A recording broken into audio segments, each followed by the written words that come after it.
आहोत आणि आज आहे सॅटर्डे, तर वीकेंड आहे आणि आज आम्हाला जायचं गावच्या स्कूलमध्ये. तर आता 11 वाजलेत. माझं काम आवरले, आंघोळ वगैरे झाले, सगळ्यांचे झाले, गाऊच राहिले फक्त आंघोळीची. तर तिचे पाणी तापलेलं आहे. तर नाश्त्यामध्ये आम्ही पोटॅटोचे पराठे बनवलेत आणि त्याच्यासोबत योगर्ट आहे. तर आता खूप बाहेर ऊन आहे आणि आम्हाला त्याच्यानंतर जायचं आहे दुबई मॉलला. तर ॲपल स्टोअरला जाणार आहे आम्ही. ॲपल स्टोअरमधून आम्हाला फोन घ्यायचा आहे माझ्या मिस्टरांसाठी. आणि आनंदाची बातमी म्हणजे माझ्या मिस्टरांचा जो आयफोन आहे तो मला भेटणार आहे. त्यांचा आयफोन प्रो मॅक्स आहे 14. तर तो मला होणार आहे आणि ते 16 प्रो मॅक्स घेणार आहेत आत्ता. आणि आपले शेंगा आहेत वालाच्या, तर ते एवढे झालेत तुम्ही पाहू शकता अशा प्रकारे. आय होप त्याला खूप साऱ्या शेंगा लागतील, परंतु ऊनही असतं खूप, त्यामुळे माहिती नाही. आणि याच्यावरती कीड पडली आहे, कशाने पडते कीड माहिती नाही, पण एकच झाड आहे स्टील इथे कीड पडली आहे झाडावरती.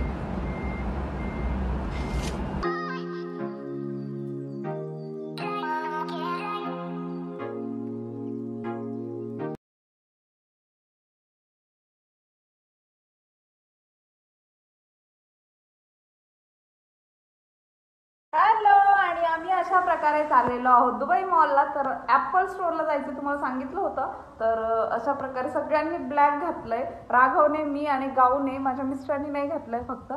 सो आता आम्ही निघालोय ॲपल स्टोअरला आणि मी जास्त खुश आहे माझ्या मिस्टरांपेक्षा.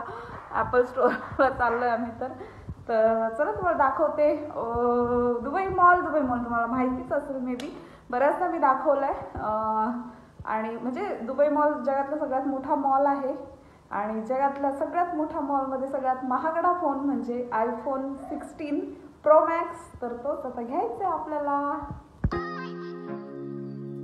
हॅलो, आणि इथे आम्ही गाडीमध्ये थांबलोय. तर गाऊ आणि माझे मिस्टर गेलेत ऑफिसमध्ये त्यांच्या. तर माझ्या मिस्टरांचा लॅपटॉप राहिलाय ऑफिसमध्ये, तर त्यांना थोडंसं काम आहे आज. उद्या सुट्टी आहे, सो त्यामुळे ते लॅपटॉप आणायला गेलेत आणि मग इकडूनच आम्ही जाऊ दुबई मॉलला, कारण दुबईमध्ये सगळे ऑफिस खूप जवळ आहेत ना.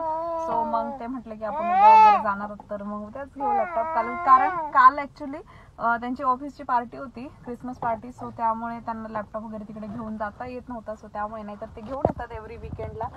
सो अशा प्रकारे इथे राघव मस्ती करतोय खूप सारी. तर त्यानंतर आम्हाला लागली होती भूक, तर आम्ही मध्येच थांबलो होतो. तर मी येताना घरनं ओट्स बनवून आणले होते, मसाला ओट्स, आणि इथे ज्यूस घेतला होता आवाकाडोचा. राघव झोपला होता आणि त्यांनी गार्गेने आणि माझ्या मिस्टरांनी घेतले होते सँडविच. सो अशा प्रकारे त्यानंतर आम्ही निघालो होतो दुबई मॉलमध्ये. तर दुबई मॉलचं पार्किंग ॲक्च्युली खूप मोठं आहे आणि सापडतही नाही. तर मागच्या वेळी आम्ही सगळे आलो होतो, मम्मी पप्पा आई, तेव्हा आमची पार्किंग म्हणजे हरवली होती. आम्ही विसरलो होतो कोणत्या साईडला आहे, कारण सेम दोन बाजूला दोन पार्किंग आहेत मोठ्या मोठ्या, तर सापडायला म्हणजे प्रॉब्लेम येतो. फायनली आम्ही आता आलो दुबई मॉलमध्ये. सो 5 वाजायला आलेत आणि निघालो लवकर होतो, परंतु तरी उशीर होतो दुबई मॉलमध्ये यायचं म्हटलं की. तर चला आता जाऊयात ॲपल स्टोअरला. आणि ॲक्च्युली मला दुबई मॉलला यायचा खूप कंटाळा येतो, कारण खूप मोठा मॉल आहे, पाय खूप दुखून येतात. परंतु आज फोन घ्यायचा होता त्यामुळे आम्ही स्पेशली आलो होतो, कारण ॲपल स्टोअर एकतर दुबई मॉलला आहे, नाहीतर मग अबुधाबीला आहे. सो मागच्या वेळी आम्ही जो आयफोन घेतला होता 14 प्रो मॅक्स तो अबुधाबीमध्ये घेतला होता. तर यावेळी आम्ही दुबई मॉलमध्ये निघालो होतो आयफोन घेण्यासाठी.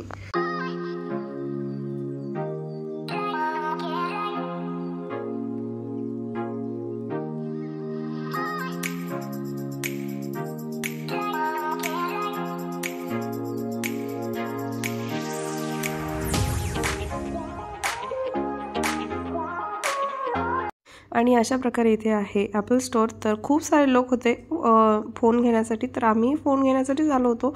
तिथे आयपॅड देखील होते, परंतु आम्हाला फोन घ्यायचा होता. सो डिसाईड करत होतो कोणता फोन घ्यायचा आहे.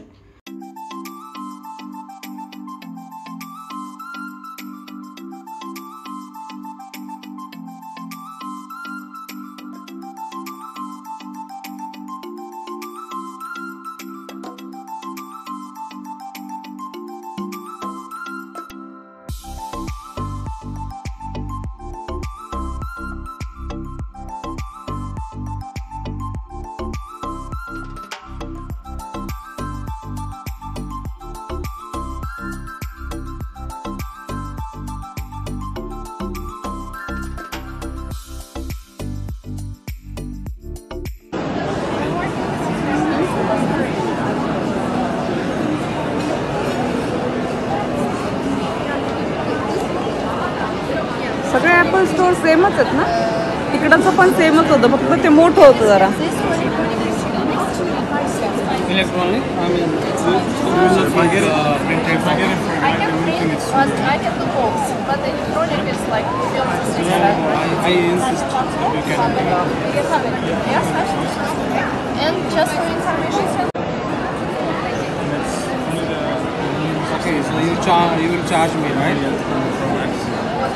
For the printout?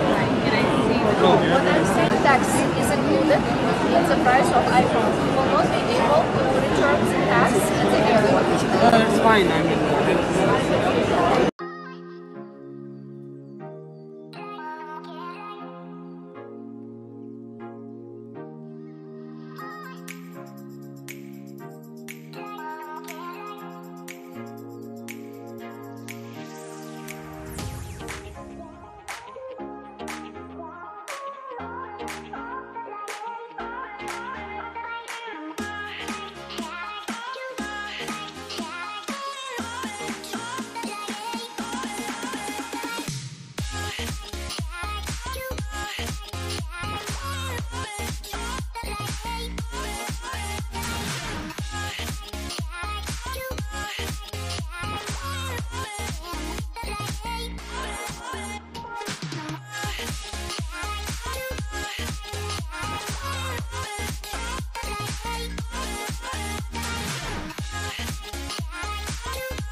आणि अशा प्रकारे आयफोन घेतल्यानंतर आपण दुबई मॉलच्या बाहेर जे फाउंटन आहे ते पाहणार असं नाही असं होणार नाही, कारण फाउंटन शो एक म्हणजे दुबईचं आकर्षण आहे. सो अशा प्रकारे आम्ही त्यानंतर फाउंटन शो बघण्यासाठी गेलो होतो. तर तिथे असं डेकोरेशन वगैरे केलं आहे, तर गावला आणि आम्हाला फोटो काढायचे होते. तिथे गावने एक रीलही बनवली होती. सो अशा प्रकारे आम्ही तिथे जरा वेळ बसलो आणि त्यानंतर फाउंटन शो पाहिला आणि त्यानंतरच घरी आलो.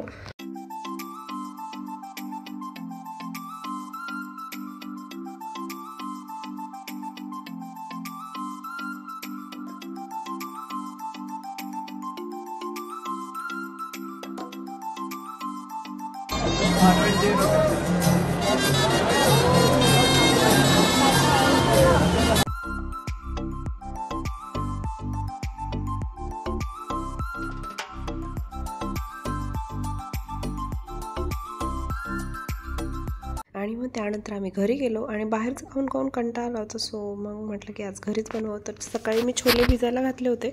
छोलेची भाजी बनवणार होते. नेहमीप्रमाणे एकदम साधीच होती, पटकन बनणारी. आणि त्यासोबत बनवणार होते व्हाईट राईस आणि चहा ठेवला होता एका साईडला, कारण संध्याकाळी 8 वगैरे वाजले होते. तर चहा म्हणजे आम्हाला कुठे भेटलाच नव्हता आणि थंडी आहे, असं वाटतं की चहा घेतलाच पाहिजे. सो आम्ही चहा घेतला आणि त्यानंतर आरामात जेवलो होतो. 9, 9:30, 10 वाजता वगैरे जेवलो असेल आम्ही.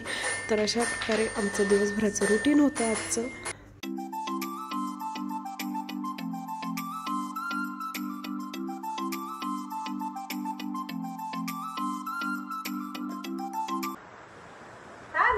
आणि आम्ही हे इंडियावरून घेऊन आले होते तर हे मी मिशोवरून मागवलं होतं. तर यात काय आता मी विसरून गेले, बरेच दिवस झालं पडलेलं होतं एका ठिकाणी. तर म्हटलं तुमच्यासोबत शेअर करावं, कारण बरेच दिवस टाइमच भेटत नव्हता, म्हणजे जे कानाकोपऱ्यातलं आपल्याला सामान काढायला. तर आता हळूहळू मी सुरुवात केली कानाकोपऱ्यातलं सामान काढायला.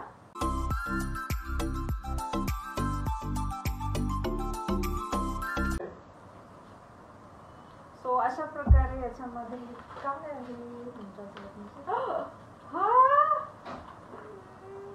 काय इकडे बघा, हे मी किती दिवस झालं शोधत होते.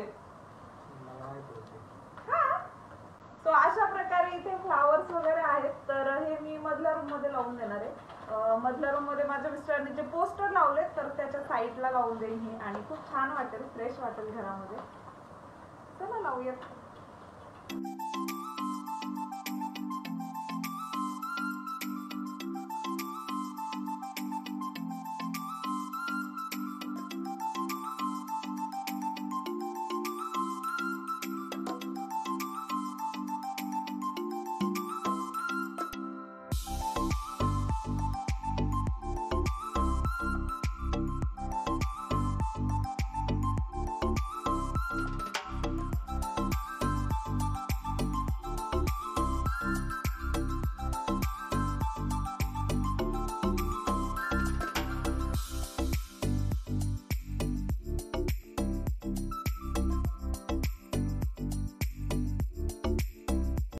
आणि अशा प्रकारे डेकोरेशन वगैरे करून झाल्यानंतर मी जी छोलेची भाजी केली होती त्यासोबत राईस बनवला होता, तर ते आम्ही जेवण वगैरे केलं. आणि त्यानंतर राघवही वैतागला होता.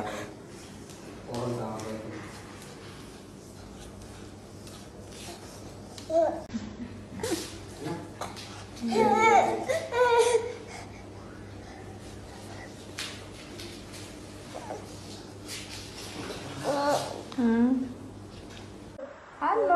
आणि अशा प्रकारे आमचं काम आवरलेलं आहे. तर आता झोपणार, गाऊ झोपली आहे, 10 वाजले आता राघव काही झोपत नाही, बघू आता किती वाजता झोपेल तो. तर मी आजचा ब्लॉग इथेच संपवते. तुम्हाला जर आजचा ब्लॉग आवडला असेल तर माझ्या चॅनलला सबस्क्राईब करायला विसरू नका. भेटूयात नेक्स्ट ब्लॉगमध्ये, तोपर्यंत बाय.